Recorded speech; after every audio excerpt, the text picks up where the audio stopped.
bagi seluruh umat manusia. Amin. Kita juga mendengar Ibu Rohani dalam ibadah keluarga terakhir, dia katakan dalam Matius 26 ayat 41, katakan kita harus berjaga-jaga dan berdoalah. Inilah pesan Ibu Rohani terakhir ibadah keluarga, biar kita mau terus beribadah dan berjaga-jaga, karena kita tidak tahu kapan, tapi kami yakin percaya Tuhan itu luar biasa. Amen. Mari kita bangkit berdiri semua, kita angkat satu pujian tahun Yobel.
Duduk, puji nama Tuhan.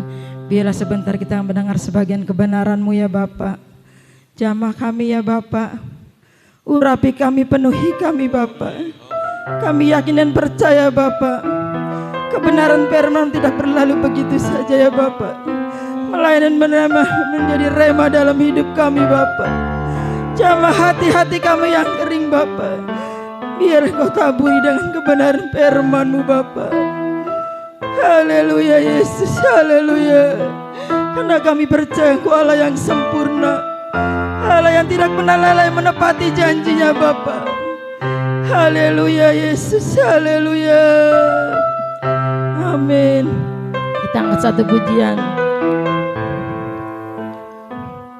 Haleluya. Tuhanlah yang Kau sempurna dalam hidup kami ya Bapa. Amin.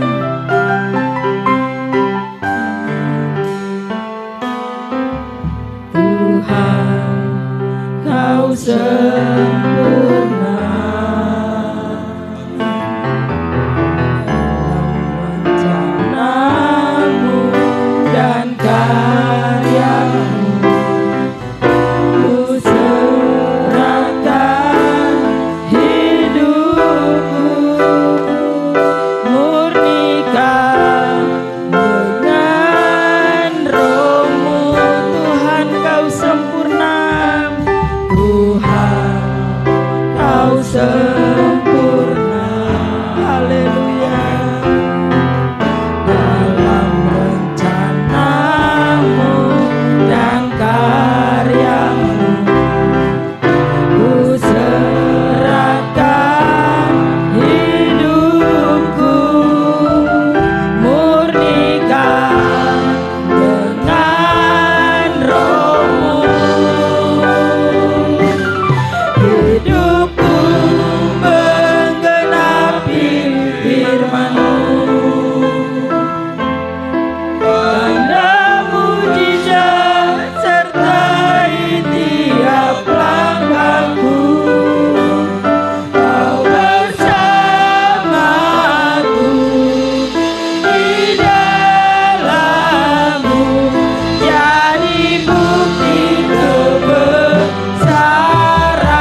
janji ya Bapa. Amin.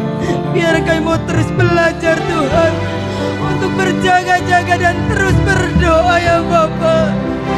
Ajar kami Tuhan, untuk kami belajar melakukan kehendak firman-Mu ya Bapa. Tuhan yang kami sembah, Tuhan yang ajaib, Tuhan yang heran, Tuhan yang... Karena firman-Mu sedang digenapi ya Bapa. Biarlah kami orang yang percaya Tuhan, untuk kami selalu berserah dan terus percaya ya Bapa. Biar Tuhan yang selalu bertindak ya Bapa. Terima kasih buat kebaikan-Mu Bapa. Terima kasih buat setiap pujian kami ya Bapa. Terima kasih Tuhan, Kau baik, sangat baik ya Bapa. Haleluya. Haleluya Yesus, haleluya. Biar saat ini Bapa, kami mau buka hati kami Bapa. Mungkin ada hati-hati yang keras, Tuhan lembutkanlah kami ya Bapa. Biarlah kebenaran firman menjadi rema, menjadi kekuatan. Sekalipun firman-Mu keras ya Bapa, biar kami mau belajar dengan sukacita yang daripada-Mu ya Bapa. Karena kebenaran firman-Mu Tuhan, untuk menuntun langkah hidup kami Bapa, untuk kami tetap kuat, tetap mampu berjalan bersama-Mu ya Bapa. Haleluya, haleluya, haleluya, haleluya, haleluya. Kita nyanyi retnya saja dengan kasih Kristus, dan Ibu Mena bawa doa kebenaran firman Tuhan. Hidupku menggenapi firman-Mu,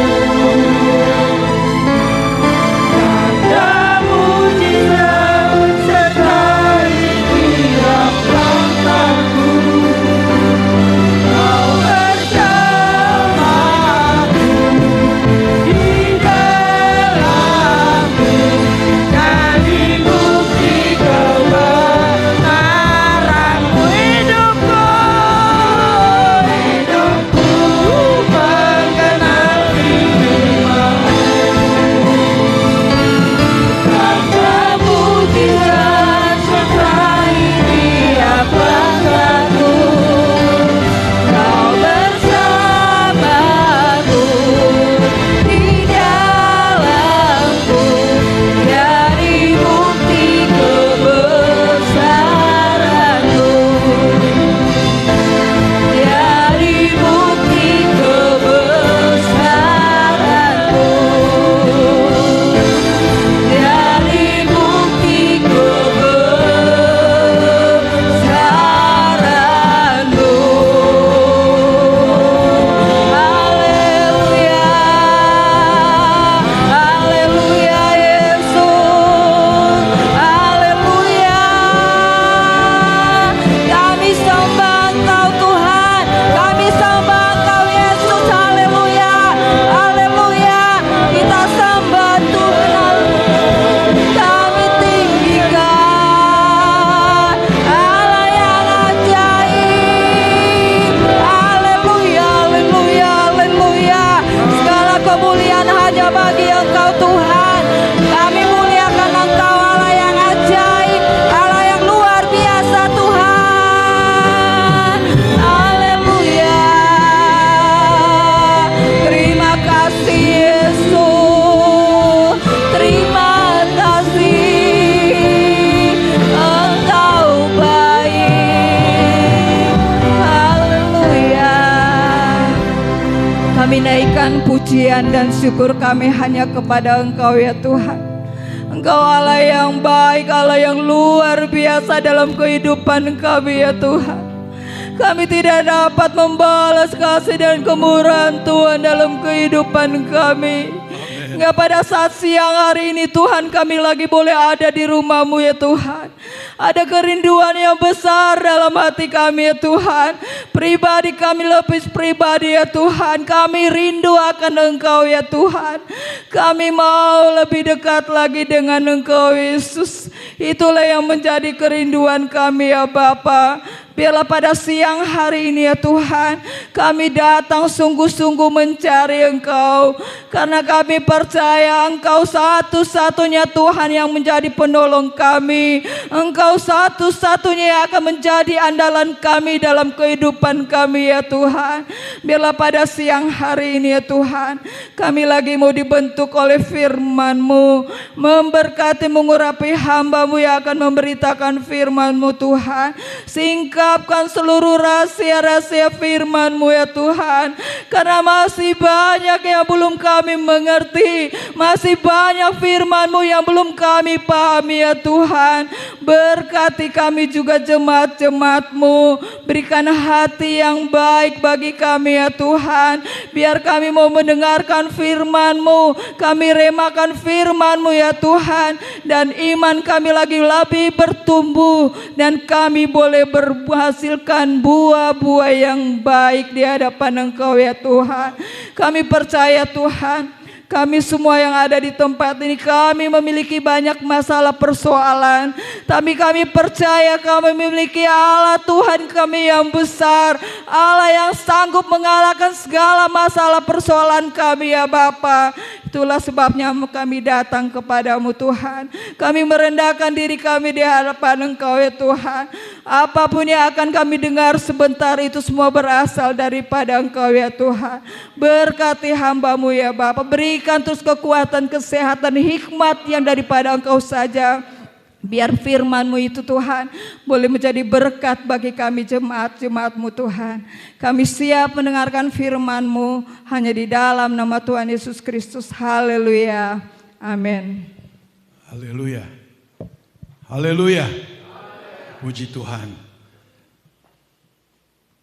Hampir di penghujung tahun 2025 ini, tidak terasa tinggal 2 minggu lagi, ya. Tapi kita boleh sehat kuat sampai saat ini. Kita ada di dalam anugerah Tuhan. Ini begitu luar biasa pertolongan Tuhan, ya. Kita akan lihat firman Allah hampir penutup tahun 25 ini. Satu ayat yang ada di dalam kitab Wahyu pasal yang ke-20. Wahyu pasal 20. Kita akan baca di dalam ayat yang ke-15.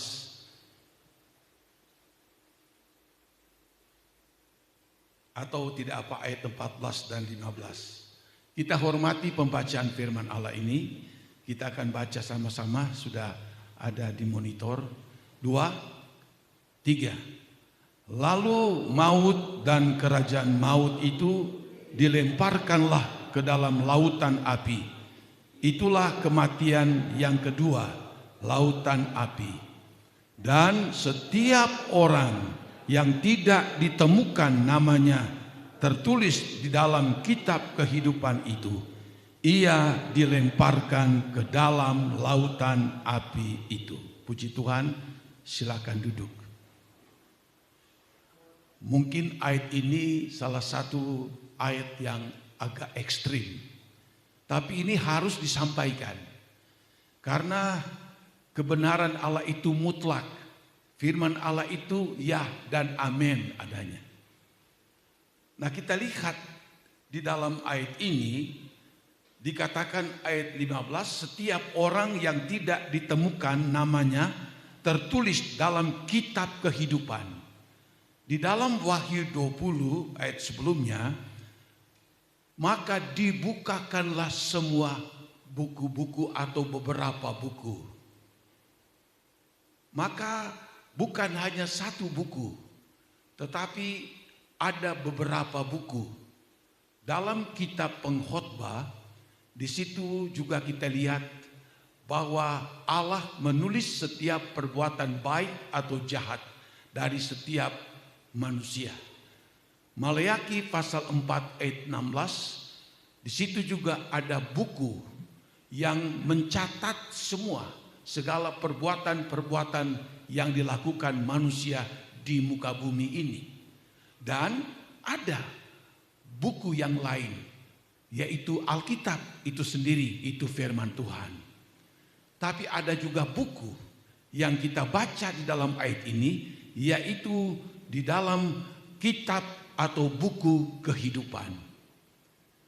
Jadi setiap orang yang tidak tercatat namanya di dalam buku kehidupan itu, saya ulangi, setiap orang Kristen dia, tapi namanya tidak tertulis di dalam kitab kehidupan itu, tidak ada pilihan. Dia akan dilemparkan ke dalam lautan api yang tidak terpadamkan. Itulah api yang kekal selama-lamanya. Jadi kita akan lihat di dalam firman Allah ini, siapakah orang-orang yang tidak tercantum namanya. Atau mungkin dia pernah tertulis dalam buku kehidupan, tetapi akhirnya dihapus. Ini penting sekali untuk kita tahu. Ini firman Allah bukan main-main. Ini firman Allah, perkataan Allah sendiri. Bukti dari segala nubuatan-nubuatan zaman dulu sampai sekarang. Sekarang sedang digenapi dan terus digenapi. Dan tidak ada ayat firman Allah yang gagal. Alkitab memberitahu. Pasti akan digenapi. Dan apa yang dikatakan dalam ayat ini memang mengerikan. Bila mana nama orang tersebut tidak tercantum dalam buku kehidupan dari Allah, maka dia akan dilemparkan ke dalam lautan api yang bernyala-nyala, api neraka. Pertanyaannya, siapakah mereka yang terhapus namanya di dalam buku kehidupan? Ini penting untuk kita tahu. Jangan kita berharap-harap, saya pasti akan masuk surga, saya pasti tidak akan masuk neraka. Tapi kenyataannya dia masuk neraka. Kenyataannya namanya tidak tercantum, tidak tertulis dalam buku kehidupan, atau mungkin pernah tertulis tapi terhapus oleh karena salahnya sendiri. Kita lihat dalam Alkitab yang memberikan petunjuk. Bangsa Israel, umat pilihan Allah. Mereka disebut sebagai umat pilihan Allah pada waktu mereka ditawan di Mesir 400 tahun lebih. Allah memakai Musa dan Harun, memimpin mereka keluar dengan 10 tanda ajaib. Pergi ke tanah perjanjian. Alkitab katakan seperti itu. Lalu di dalam Alkitab menyebut mereka itu umat pilihan Tuhan. Mereka dipanggil, mereka dipilih, dan mereka jadi umat daripada Tuhan. Namun dalam perjalanan hidup mereka mengiring Tuhan, kita lihat dalam dalam Bilangan pasal 14, di situ dijelaskan firman Allah berkata demikian. Bilangan 14 ayatnya yang ke-26 mulai. Lagi berfirmanlah Tuhan kepada Musa dan Harun, berapa lama lagi umat yang jahat ini akan bersungut-sungut kepadaku? Segala sesuatu yang disungut-sungutkan orang Israel kepadaku telah kudengar. Katakanlah kepada mereka, demi aku yang hidup, demikianlah firman Tuhan, bahwasanya seperti yang kamu katakan di hadapanku, demikianlah akan kulakukan kepadamu.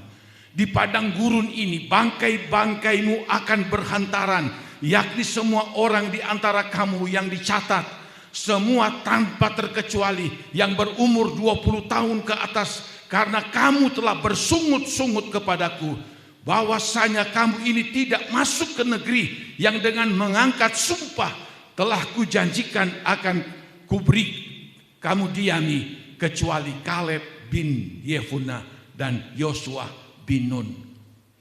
Apa kesalahan umat Allah ini? Mereka banyak bersungut-sungut di dalam mengikut Tuhan. Allah sudah tolong mereka keluarkan dari negeri penjajahan. Allah sudah nyatakan mujizatnya. Demi mujizat melewati laut Kulsum. Allah beri makan mereka di padang gurun dengan makanan manah dan dengan burung puyuh. Allah pelihara mereka. Allah nyatakan kuasanya. Bagaimanakah Allah yang mereka sembah? Bukan Allah manusia, tapi Allah yang luar biasa dahsyatnya. Allah yang sangat-sangat berkuasa, memiliki otoritas dan kuasa yang sangat besar. Namun dalam pengiringan mereka, waktu mereka mendengar ada masalah tantangan waktu mengintai negeri Kanaan, 10 pengintai pulang dengan membawa berita yang buruk dan membuat hampir semua umat pilihan Allah ini bersungut-sungut. Lalu mereka katakan mereka ingin pulang saja ke Mesir. Bukan itu panggilan Allah bagi mereka. Allah keluarkan mereka dari Mesir, negeri perhambaan, negeri berhala. Allah panggil mereka, membawa mereka ke tanah yang indah. Tapi mereka bersungut-sungut. Ini Tuhan begitu marah.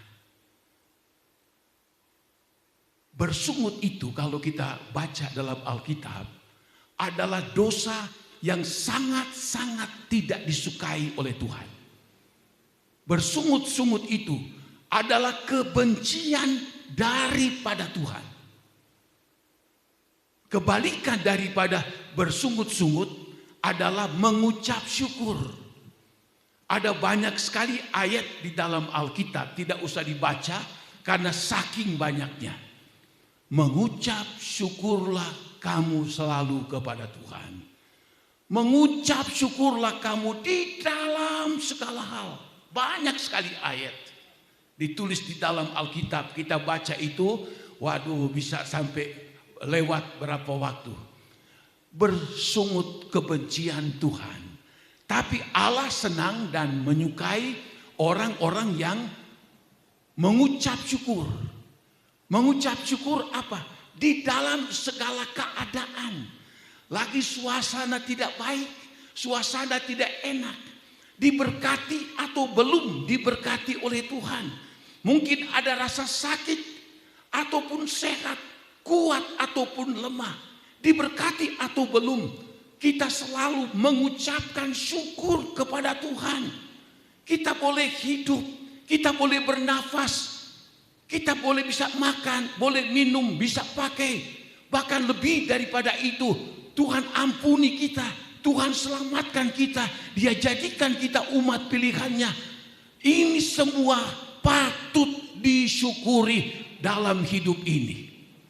Makin kita banyak mengucap syukur kepada Tuhan, maka hati Tuhan makin disukakan. Hati Tuhan makin gembira melihat umat-umat pilihannya.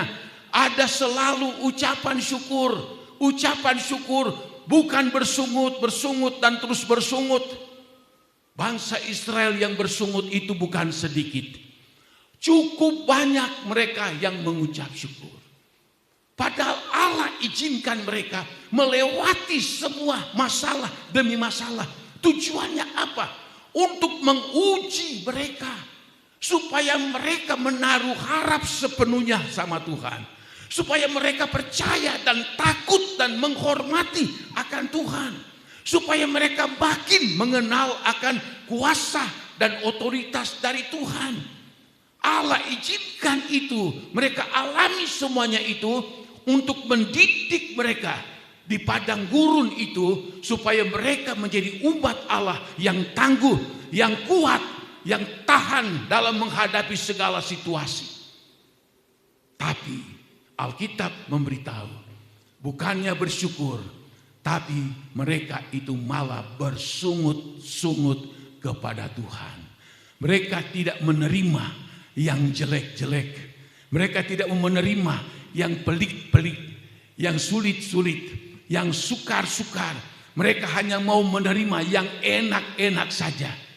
Itu suatu kekeliruan yang besar bagi umat pilihan Allah ini. Lalu Tuhan memberitahu dalam ayat yang kita baca bahwa umat yang bersungut ini, bawa kembali mereka di padang gurun, dan biarlah mereka mati bergelimpangan. Mayat-mayat mereka akan bergelimpangan mati di padang gurun oleh sebab karena mereka bersungut-sungut, dan mereka tidak berlayak masuk di tanah perjanjian yang telah disediakan oleh Tuhan, kecuali 2 orang, yaitu Yosua dan Kaleb. Sebab mereka memiliki iman, selalu mengucap syukur, selalu berseru minta kemampuan, kekuatan dari Tuhan. Cuman 2 ini yang begitu banyak. Kalau saudara baca di dalam Alkitab, 600.000 lebih laki-laki yang keluar dari Mesir menuju negeri Kanaan. Laki-laki ini adalah pria-pria dewasa. Belum termasuk istri, belum termasuk anak-anak perempuan. Diperkirakan waktu keluar dari Mesir minimal 2 juta, 2,5 juta orang yang keluar dari Mesir.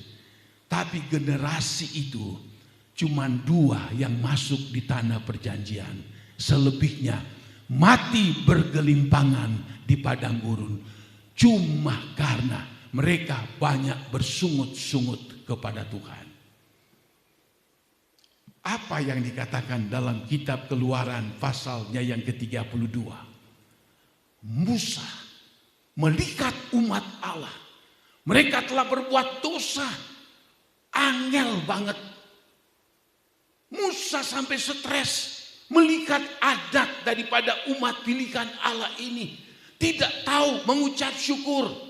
Lalu Tuhan berjanji, aku akan musnahkan mereka. Itu kata dari Tuhan kepada Musa. Tapi Musa seorang hamba Tuhan yang luar biasa.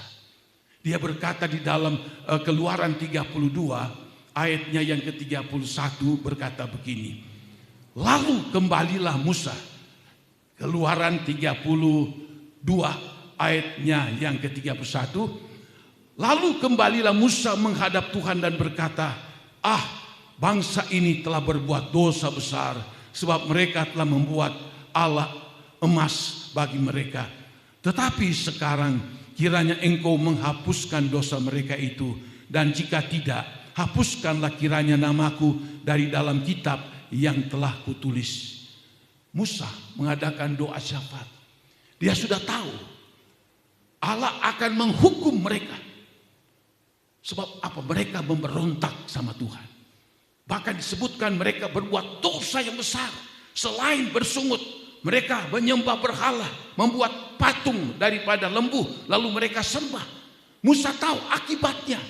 Tuhan akan nanti marah besar kepada mereka. Sampai Musa berkata, Tuhan, umat ini sudah berbuat dosa besar kepadamu. Tuhan, selamatkanlah mereka. Kalau tidak, biarlah namaku dihapus saja Tuhan. Namaku dihapus aja, kata Musa. Hapuskanlah kiranya namaku dari dalam kitab yang telah kau tulis. Musa dia tahu namanya sudah ditulis di dalam buku kehidupan. Musa juga tahu umat pilihan Allah yang dipilih Allah keluar dari Mesir. Mereka juga nama-nama mereka sudah ditulis dalam buku kehidupan yang kekal. Lalu apa kata Tuhan di dalam ayatnya yang ke-33? Tetapi Tuhan berfirman kepada Musa, siapa yang berdosa kepadaku, nama orang itulah yang akan kuhapuskan dari dalam kitabku. Kata dari Tuhan, kata Musa, Tuhan hapuskanlah atau ampunilah dosa umatku. Kalau tidak, hapuskanlah namaku dalam buku kehidupan. Tuhan tidak berkata, oh iya Musa, begitu saja. Tidak. Kata Tuhan, nama mereka akan aku hapuskan. Hanya kepada mereka yang siapa yang berdosa kepadaku.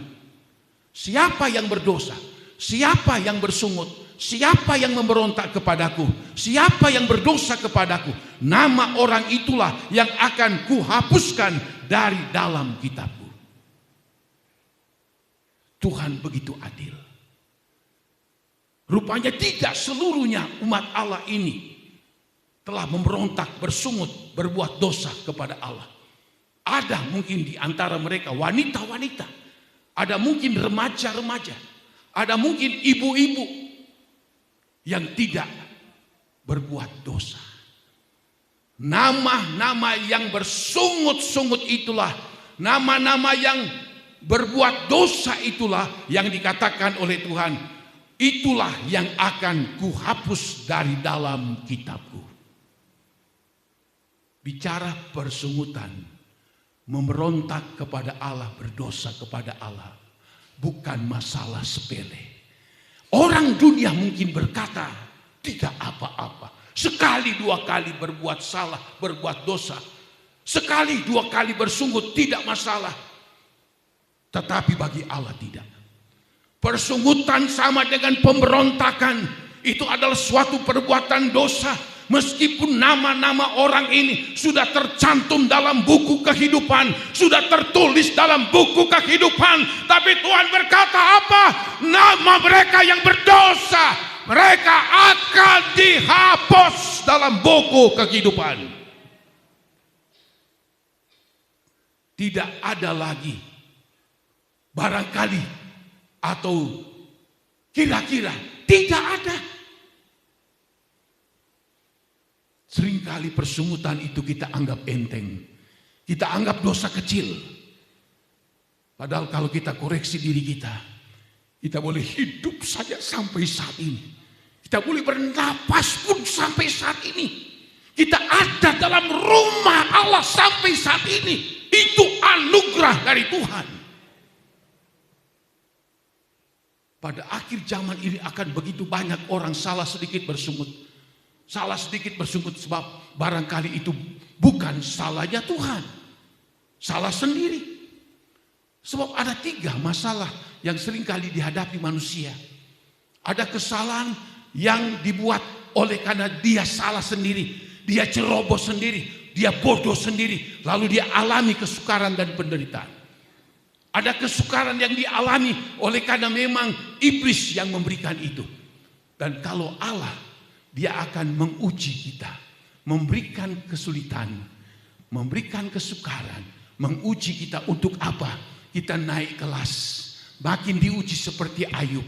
Ayub berkata di dalam Ayub 23 ayat 10, Tuhan tahu jalan hidupku. Dan kalau Dia akan uji aku akan keluar seperti emas. Itu tujuan Allah, menguji kita, kita meningkat. Jadi saudara-saudara, dalam konteks ini kita lihat, siapakah mereka yang namanya mereka dihapus? Mereka yang suka bersungut-sungut, mereka yang suka berbuat dosa dan memberontak kepada Tuhan. Sayang sekali, nama sudah tercantum dalam buku kehidupan Tuhan. Tapi Tuhan katakan dalam ayat ini, hapuskan, ayat 33, Tuhan berfirman kepada Musa, siapa yang berdosa kepadaku? Mereka saja. Lalu dikatakan sini, nama orang itulah yang akan kuhapuskan dari kitabku. Buku kehidupan Tuhan. Jadi saudara, mulai sekarang, jangan kita suka bersungut. Bersungut tidak menerima apa yang dia alami dalam hidup. Ya, dia mengharapkan ini, tapi yang dia terima itu. Dia lihat orang lain begini, dia lihat dirinya sendiri begini. Lalu muncul persungutan bahwa Tuhan itu tidak baik. Tuhan itu membedakan orang. Tidak, Tuhan tidak pernah membedakan orang. Tapi kalau kita lebih banyak bersungut tanpa sadari, nama kita akan dihapus oleh Tuhan. Sebab Tuhan tidak senang, Tuhan tidak suka orang yang banyak bersungut-sungut, tidak tahu berterima kasih, tidak tahu mengucap syukur kepada Tuhan. Saya renungkan kehidupan ini, saudara. Itu kita hidup saja sudah sangat berterima kasih. Makan minum saja sudah sangat, kita sehat aja sampai sudah, waduh banyak sekali. Itu sebuah anugerah Tuhan. Tidak ada yang dapat kita bersungut untuk Tuhan. Makanya Tuhan paling tidak suka orang yang bersungut dan memberontak kepada Tuhan. Kedua, siapa lagi mereka yang namanya tidak akan tercatat atau dihapus dalam buku kehidupan yang kekal? Itu tersirat di dalam Matius 7. Dalam ayat yang ke-23, Matius 7, ayat 21 sampai 23 berkata begini. Bukan setiap orang yang berseru kepadaku, Tuhan, Tuhan, akan masuk ke dalam kerajaan sorga, melainkan dia yang melakukan kehendak Bapa-Ku yang di sorga. Pada hari terakhir banyak orang akan berseru kepadaku, Tuhan, Tuhan, bukanlah kami bernubuat demi namamu, dan mengusir setan demi namamu, dan mengadakan banyak mujizat demi namamu juga. Ayat 23, pada waktu itulah aku akan berterus terang kepada mereka dan berkata, aku tidak pernah mengenal kamu, enyahlah daripadaku kamu sekalian pembuat kejahatan. Ada dua yang dikatakan dalam ayat ini. Pertama, orang Kristen pada umumnya. Bukan setiap orang yang berseru-seru, Tuhan, Tuhan. Agama lain pun mereka juga berseru, Tuhan, Tuhan. Dikatakan, bukan, ya saya ulangi lagi. Bukan setiap orang berseru kepada Tuhan, Tuhan akan masuk ke dalam kerajaan surga, melainkan dia yang melakukan kehendak Bapa-Ku yang di surga. Intinya melakukan kehendak Bapa di surga. Apa yang ditulis, dicatat di dalam Alkitab, untuk kita lakukan, kita lakukan. Jangan kita berdalih-dalih, jangan kita berargumentasi. Sebab banyak sekali, saya sering kali katakan, akhir zaman ini banyak sekali pengajaran yang palsu. Kebenaran Allah itu diselewengkan, supaya mereka tidak mau melakukan akan kehendak daripada Allah. Anehnya banyak orang lebih menuruti itu daripada menuruti akan firman Allah. Seorang hamba Allah yang diurapi oleh Tuhan, dia berkata begini, orang Kristen sebetulnya simpel sekali. Turuti saja apa yang dikatakan dalam Alkitab. Lakukan saja apa yang ditulis dalam Alkitab. Jangan berdalil, jangan adu argumentasi. Turuti saja, titik, sudah. Jadi pada umumnya orang yang berseru-seru kepada Tuhan, entah berapa banyak dia dalam satu hari, tapi kalau dia tidak melakukan kehendak Allah, Tuhan Yesus sendiri yang memberitahu, dia tidak akan masuk ke dalam kerajaan surga. Padahal umat pilihan Allah, termasuk saya dan saudara, namanya sudah tercantum. Sejak kita percaya, bertobat, lahir baru.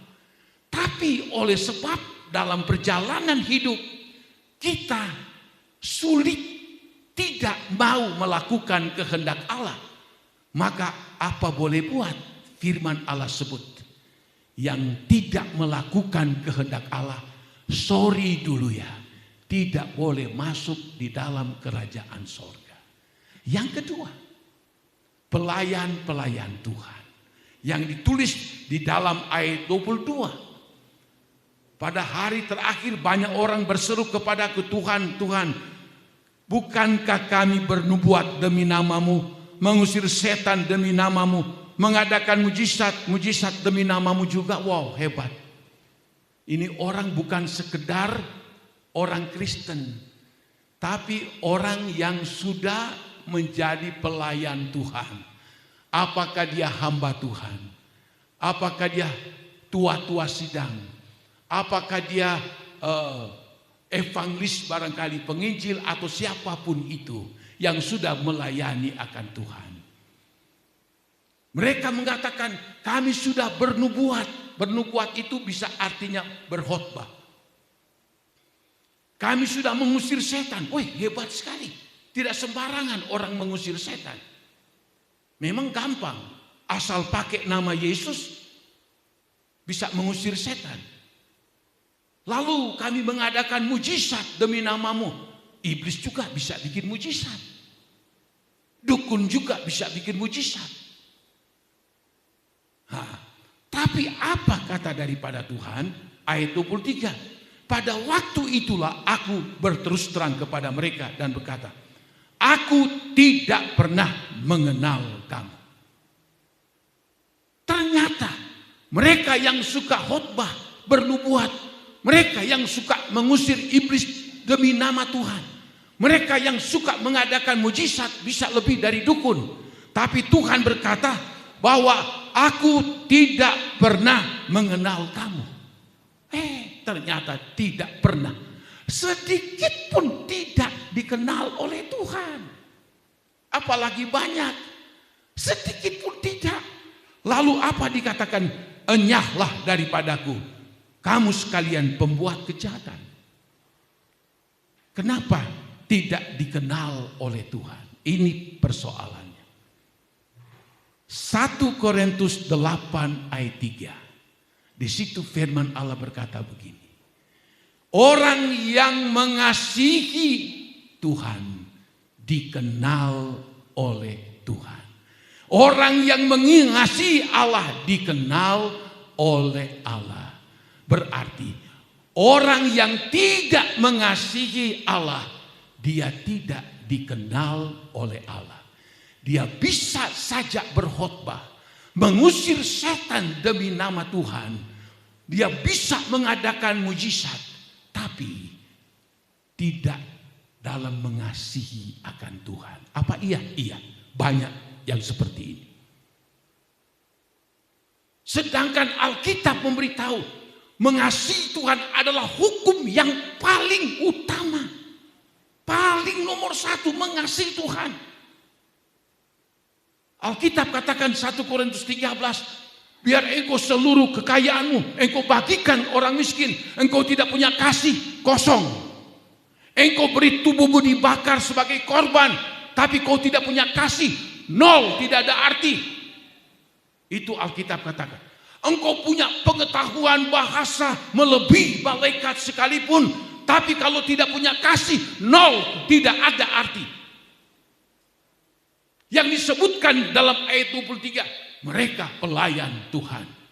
Mereka mengadakan nubuat, mujizat, mengusir setan, tapi tidak dikenal oleh Tuhan. Dikatakan dalam ayat ini, aku tidak pernah mengenal kamu.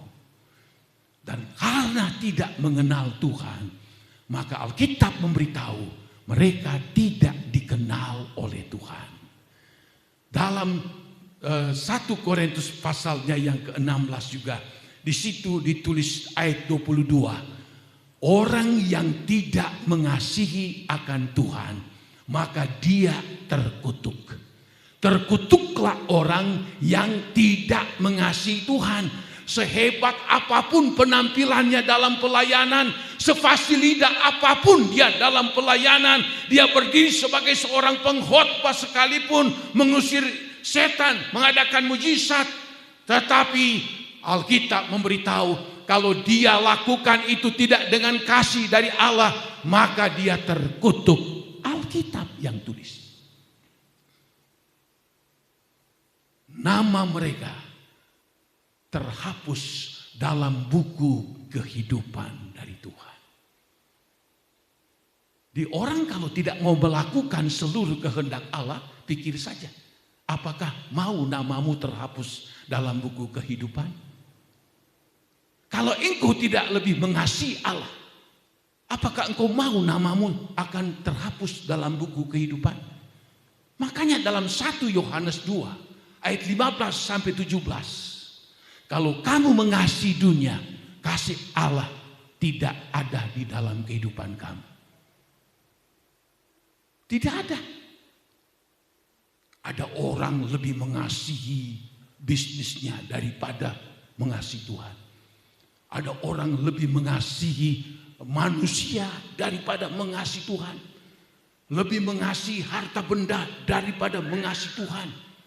Ada orang yang lebih fokus kepada hal-hal lahiriah, bahkan mengasihinya daripada mengasihi akan Tuhan. Terkutuk, Alkitab katakan, tidak akan dikenal oleh Tuhan. Kita boleh memiliki apapun yang dunia miliki, tapi jangan menggeser kasih kita akan Tuhan. Sebab kalau kita akan lebih mengasihi dunia, celaka. Kita tidak dikenal oleh Tuhan. Kita terkutuk. Bahkan pun nama kita akan dihapus dalam buku kehidupan. Sebab firman Allah sudah memberitahu, bukan setiap orang berseru kepadaku, Tuhan, Tuhan, masuk dalam kerajaan Allah. Malah di dalam ayat 23 Tuhan berkata, enyahlah, diusir. Kamu melakukan kejahatan.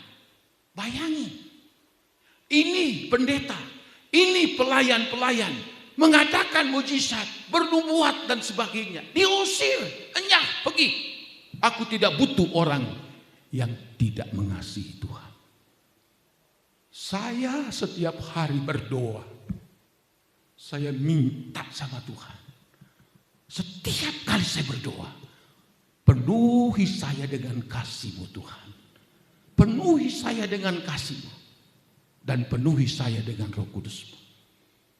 Saya dapati dalam firman Allah dan dalam pengalaman hidup, kalau dua hal ini tidak ada pada kita orang Kristen, kita menjadi orang Kristen yang gagal. Kita menjadi orang Kristen lemah, bodoh. Makanya saya selalu berdoa, penuhi saya dengan kasih. Malah saya katakan, bakar saya dengan kasih-Mu Tuhan. Bakar saya dengan api Roh Kudus-Mu Tuhan. Karena saya tahu kasih inilah yang utama. Kalau kita betul mengasihi Tuhan, Tuhan juga akan mengasihi kita. Nama kita tercantum, tertulis dalam buku kehidupan yang kekal untuk selamanya. Yang ketiga, kita lihat di dalam kitab Wahyu pasalnya yang ketiga. Wahyu pasalnya yang ketiga dikatakan begini mulai ayat yang ke-14.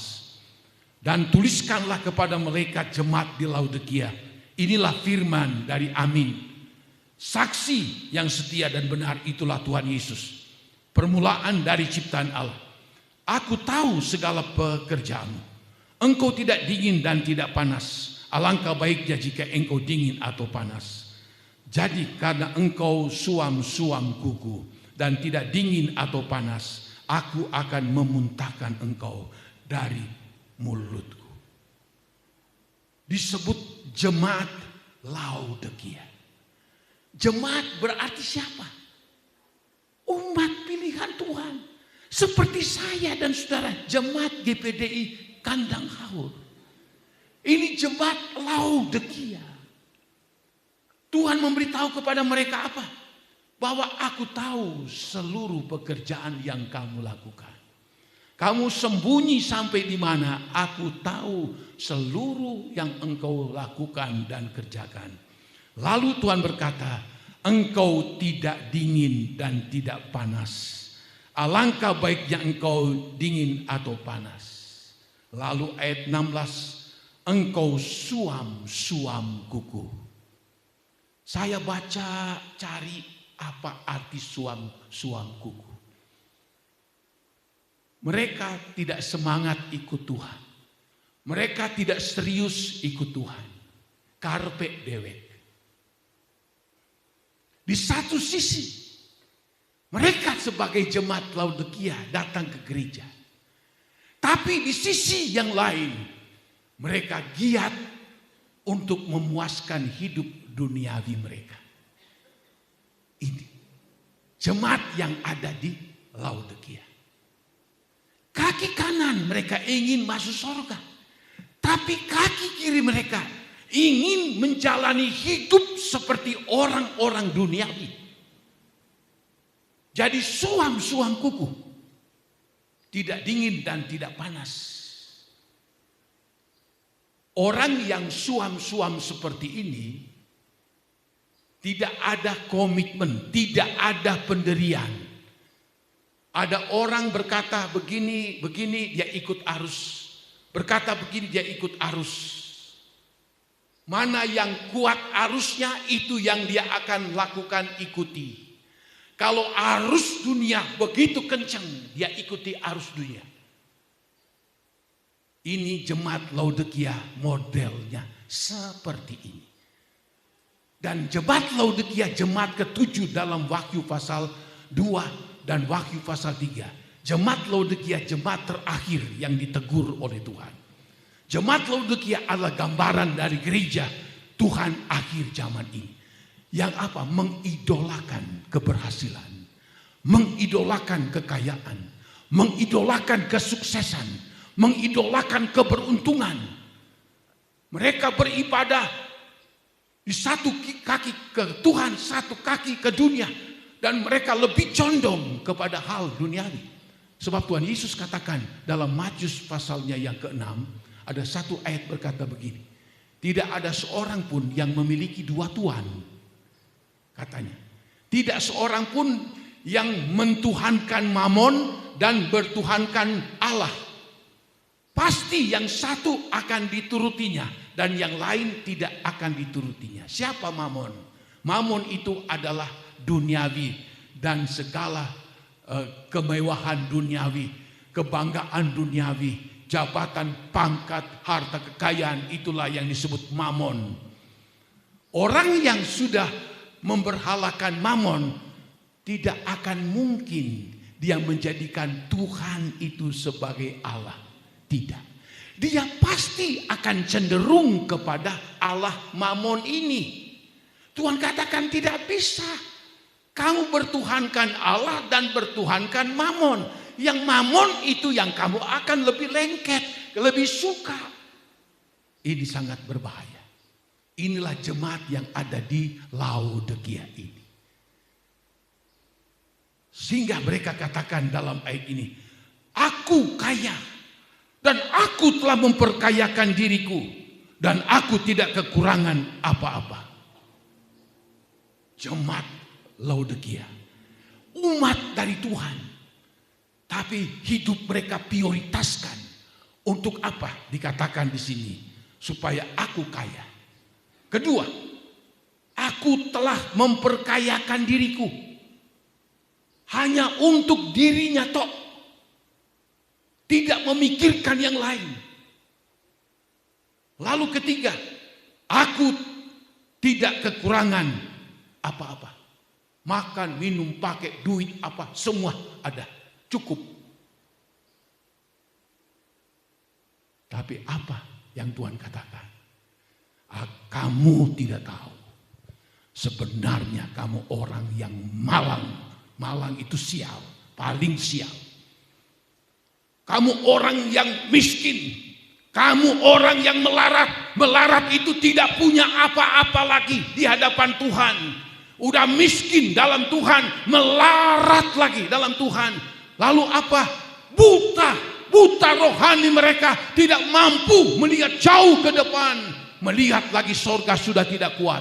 Sebab mata mereka hanya berpaut kepada dunia ini. Dan yang kelima, kamu tidak memiliki pakaian. Pakaian kamu tidak ada alias telanjang. Bagaimana menghadap Tuhan dengan keadaan yang seperti ini, telanjang rohani? Bagaimana masuk di sorga dengan tidak ada pakaian rohani? Ada satu pesta dalam Matius 22 dikatakan, Dalam pesta yang besar diadakan oleh raja yang besar. Lalu sementara mau dimulai acara itu, datanglah raja. Lalu dia melihat seluruh undangan. Dia lihat ada seorang yang tidak memakai pakaian pesta.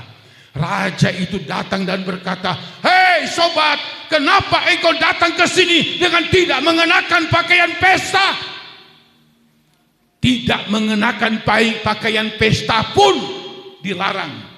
Kata raja kepada ajudannya, "Ikat kaki tangannya, bawalah dia keluar di dalam kegelapan yang paling gelap, dan di sana kelak tangisan dan kerta gigi alias neraka kekal sampai selama-lamanya." Matius 22 berpakaian tapi tidak pakaian pesta. Apalagi jemaat Laodikia tidak ada pakaian rohani, telanjang di hadapan Tuhan. Meskipun mereka disebut jemaat Tuhan, tapi Tuhan berkata, "Oh, kamu kaya, kamu sangat kaya, kamu itu tidak kurang satu apa-apa. Tapi aku berkata kepadamu, engkau adalah orang yang paling sial. Engkau orang yang paling miskin, engkau orang yang paling melarat, dan engkau adalah buta, dan engkau telanjang di hadapan Tuhan." Mana mungkin akan menghadap Tuhan dengan keadaan kondisi? Apa akibat dan akhir dari kehidupan orang seperti ini? Meskipun nama mereka sudah tertulis dalam buku kehidupan, nama itu dihapus. Nama itu dihapus. Tapi puji Tuhan, dalam ayat selanjutnya Tuhan masih beri kesempatan kepada jemaat ini. Belilah emas, belilah minyak, belilah pakaian. Sekiranya engkau mampu mau melakukan itu, maka kembalilah, keselamatan akan ada padamu. Engkau akan menjadi kaya di dalam iman. Engkau akan memiliki pakaian rohani yang baik. Matamu akan melihat kemuliaan dari Tuhan. Tuhan memberikan kesempatan kepada jemaat di Laodikia ini. Itu juga buat saya dan saudara. Kalau di antara kita seperti yang ada yang pertama, banyak bersungut daripada mengucap syukur. Bahkan pun tanpa terasa kita memberontak sama Tuhan, nama kita dihapus.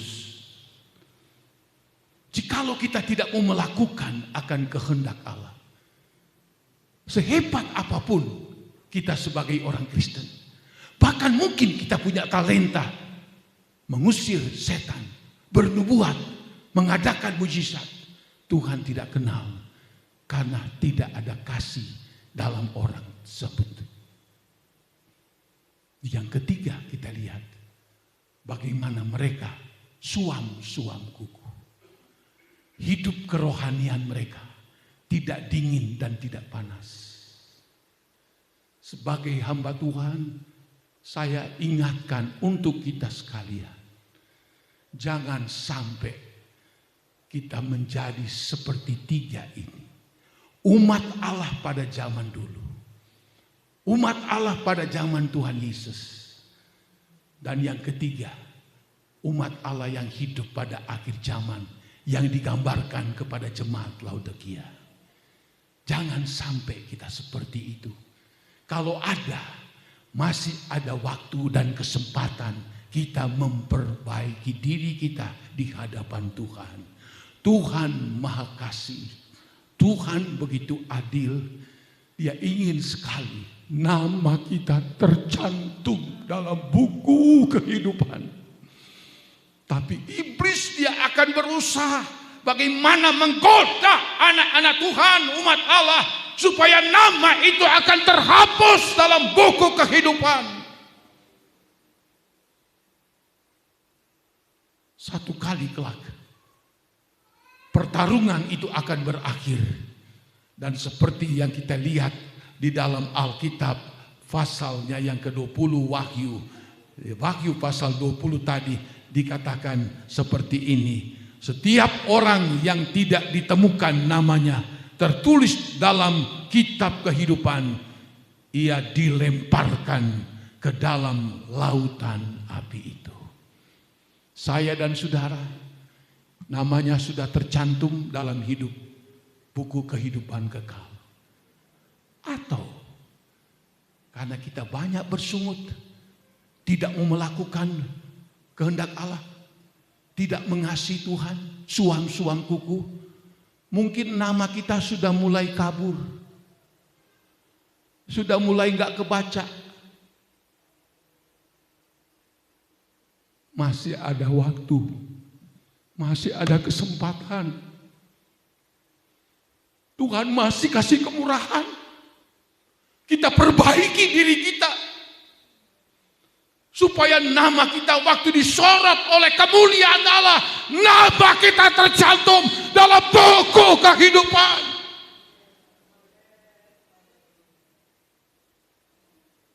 Betapa tragisnya kalau sampai nama kita terhapus dalam buku kehidupan.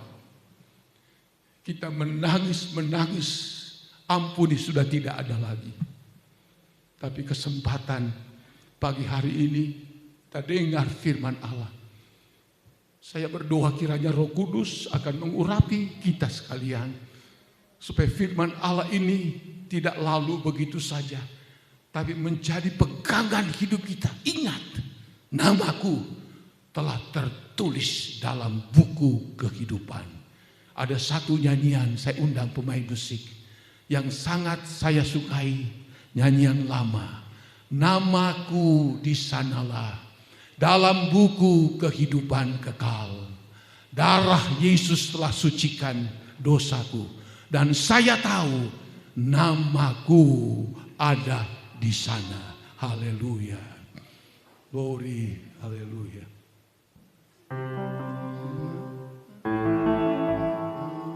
Namaku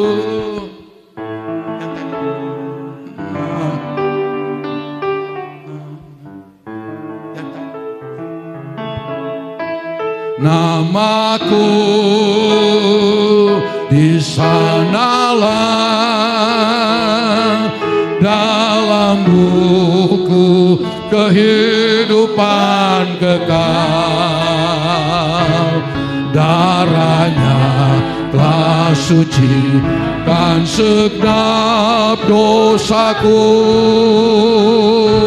Saya tahu namaku di sana, namaku, oh namaku di sanalah, haleluya, dalam buku kehidupan kekal. Darahnya telah sucikan segenap dosaku. Oh saya tahu namaku. Saudara-saudara, kembali kita renungkan firman Allah. Dan yang lebih tahu nama kita tertulis, saya sendiri, saudara sendiri yang tahu. Perbuatan dan tindakanmu itu yang akan menyatakan namamu tertulis ataupun tidak. Kalau namamu sudah mulai terhapus tapi belum semua terhapus, darah Yesus, engkau datang kepada Dia, bertobat dan sungguh-sungguh Dia akan ampuni dosamu. Dia akan sucikan engkau. Haleluya, saya dan saudara, sehingga nama itu kembali tertulis, nama itu kembali bersinar. Haleluya, haleluya. Renungkanlah firman Allah, apakah namaku tertulis atau tidak. Yang belum tertulis, pastikan, Tuhan, saya mau namaku tertulis dalam buku kehidupan. Saya tidak mau bersungut-sungut, saya tidak mau memberontak, Tuhan. Saya mau lakukan firman Allah, saya mau mengasihi Tuhan. Saya iring Tuhan dengan sungguh-sungguh kepada Engkau. Oh namaku di sanalah, haleluya, dalam buku kehidupan kekal. Darahnya telah sucikan, amin, sucikan segenap dosaku. Oh saya tahu namaku di sana. Saudara, Kita banyak kekurangan, kita banyak kelemahan. Mungkin kita tidak sadar, nama kita mungkin sudah mulai tercoret. Tapi pada saat ini Tuhan begitu baik. Dia melawati kita. Firman Allah dan Roh Kudus ada di sini. Haleluya. Oh, dia lihat bukan tampang kita, tapi dia lihat hati kita yang mau datang sungguh-sungguh. Haleluya. Dosamu bagaikan merah kermisi, dosamu bagaikan merah patma. Dia akan ampuni, dia akan sucikan kita. Hawaya masangala, waya masangala. Biarlah tangan kananmu engkau angkat, tangan kirimu engkau taruh di dadamu sebagai suatu tindakan kita minta pertolongan Tuhan, minta belas kasihan Tuhan. Oh haleluya. Oh namaku, oh di sanalah, oh dalam buku kehidupan kekal. Amin. Darahnya telah sucikan segenap dosaku. Oh saya tahu namaku. Oh pastikan namaku ada di buku kehidupan. Oh namaku di sana. Haleluya. Dalam buku kehidupan, dalam buku kehidupan kekal. Darah Yesus telah sucikan dosa kita, telah sucikan segenap dosaku. Oh saya tahu, pastikan nama kita ada di dalam surga. Bapak Yohanes datang berdoa, namaku oh haleluya, haleluya, dalam buku kehidupan kekal. Bapak Kim Yong, darahnya telah sucikan segenap dosaku. Haleluya. Oh saya tahu namaku. Oh sekali lagi namaku di sanalah. Oh namaku di sanalah. Haleluya. Dalam buku kehidupan kekal. Oh darahnya telah sucikan segenap dosaku. Oh saya tahu namaku di sana. Darahnya telah sucikan dosaku. Oh darahnya telah sucikan segenap dosaku. Oh saya tahu namaku di sana. Saya tahu namaku di sana. Oh saya tahu namaku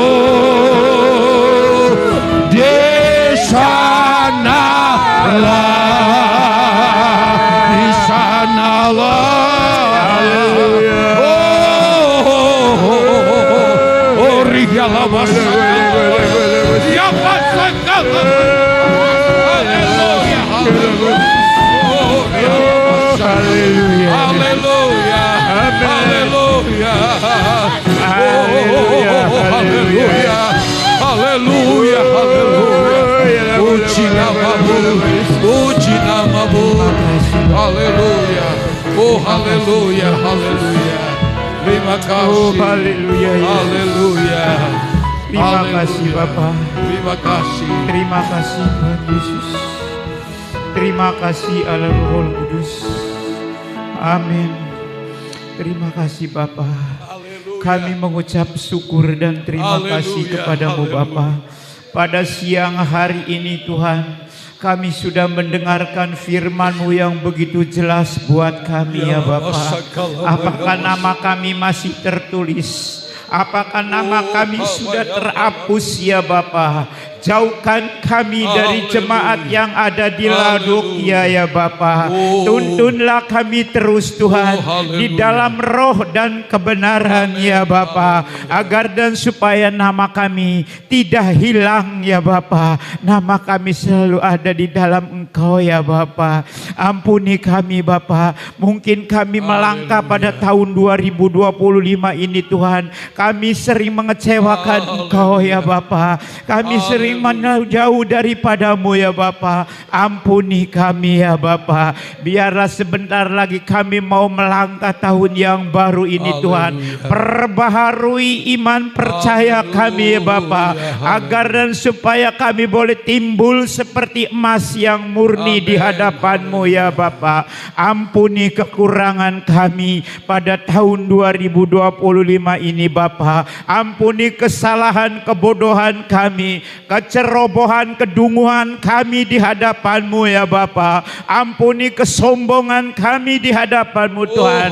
Ampuni iri hati kami sesama-Mu ya Bapa. Kami mau hidup sesama-Mu Tuhan, setia dan taat akan firman-Mu Bapa. Kami yakin, kami percaya Tuhan, orang benar Tuhan tidak akan hilang namanya, selalu ada dan tertulis di dalam kitab kesucian Bapa. Kami sudah menerima firman-Mu siang hari ini Tuhan.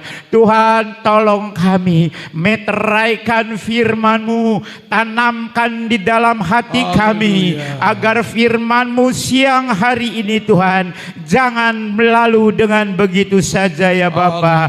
Kiranya boleh menjadi berkat dan kekuatan buat kami semua ya Tuhan. Berkati juga Bapak Gembala kami yang sudah menyampaikan firman-Mu, yang menuntun kami agar dan supaya kami tidak terhapus nama kami ya Bapa. Kami yakin, kami percaya hamba-Mu selalu menyediakan keselamatan buat kami ya Bapa.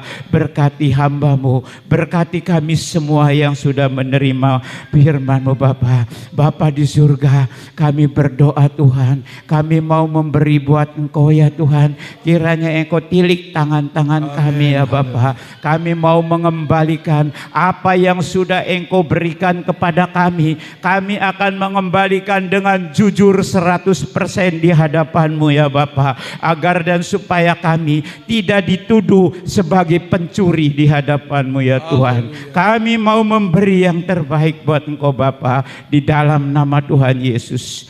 Kami sudah berdoa dan mengucap syukur. Haleluya. Amin.